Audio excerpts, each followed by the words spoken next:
ভেঙে দেব এবং শপথ করব প্রত্যেকটা রাজনৈতিক দলকে বলবো তোমরা দেখে নাও, এইটা হচ্ছে তোমাদের জন্য শিক্ষণীয় বিষয়। ছাত্র সমাজ কিন্তু বসে থাকে না। সন্ত্রাসীদের গডফাদার আমির হোসেন আমু জালগাড়িতে ও নৈরাজ্য কায়েম করে বিভিন্ন মানে সন্ত্রাসী কার্যক্রম করে সাধারণ জনতার জায়গা জমি তারপরে সরকারি স্থাপনা কুক্ষিগত করে ও এ ধরনের কাজ করে যাচ্ছে। এই ডুপ্লেক্স বাড়ি তৈরি করছে সম্পূর্ণ আমাদের গরিব দুঃখী মানুষের টাকা।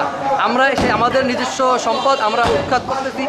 এখানে মনে করেন যে গরিব দুঃখীদের জন্য আমরা এই স্থাপনাগুলো দান করব এবং আমরা চাচ্ছি এই সন্ত্রাসী বীজ এই ফ্যাসিস্ট কায়েম আর যেন বাংলাদেশে না হয়, সেজন্য আমরা সকল ছাত্র জনতা একত্রিত হয়েছি এদেরকে মোকাবেলা করার জন্য এবং এদের স্থিরতরের জন্য। বাংলাদেশ থেকে আওয়ামী লীগের আমরা স্লোগান তুলেছি একটাই, যে আওয়ামী লীগের ঠিকানা এই বাংলা হবে না।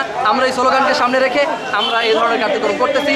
এখানে আমাদের সাথে সকল ছাত্র জনতা, জালগাড়ির সকল ছাত্র জনতা, নিরীহ ছাত্র জনতা সকলে একত্রিত হয়ে আমরা এই ওদের যে সন্ত্রাসী কার্যক্রমগুলো ছিল, যেখানে বসে সন্ত্রাসী কার্যক্রমগুলো করতো জালগাড়িতে, এখান থেকেই জালগাড়ি যত প্রত্যেকটা মানে ফ্যাসিস্ট কায়েম তারপর প্রত্যেকটা মনে করেন যে সন্ত্রাসী কার্যক্রমগুলো এখানেই তারা আলোচনা করতো। এখান থেকে সারা জালগাড়ি সবখানে ছড়িয়ে যেত। এই কারণে আমরা এখানে এই আমুর এই বাসভবন ভাঙচুর করতেছি।